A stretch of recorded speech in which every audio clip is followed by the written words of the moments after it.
நண்பர்களே பாருங்கள், இந்த இதை வந்து கோலப்பூச்சி அப்படின்னு சொல்லுவாங்க, கோலவண்டு அப்படின்னு சொல்லுவாங்க. தண்ணியில் வந்து சுற்றிட்டே இருக்கும். இந்த பூச்சியை வச்சு நம்ம வசிய மை செய்கிறாங்க. அந்த மை செய்கிறதுக்கு எப்படியெல்லாம் பயன்படுத்தலாம் அப்படின்னு பின்னொரு வீடியோவில் நாங்கள் பதிவிடுறோம். இந்த கோலப்பூச்சியும் மின்னாம்பூச்சி அப்படின்னு வரும், நட்சத்திர பூச்சின்னு சொல்லுவாங்க, மின்னாம்பூச்சின்னு சொல்லுவாங்க. அந்த பூச்சியும் அப்புறம் குழியானன்னு சொல்லிட்டு நான் ஒரு வீடியோ போட்டிருக்கேன்.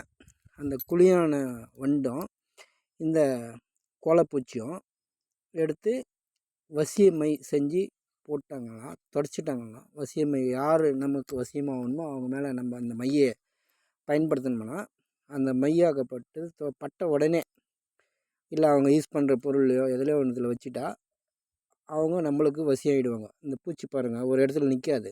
இது தண்ணி கம்மியாக இருக்கிறதுனால மெதுவாக சொல்கிறது, அதே ஸ்பீடாக வந்து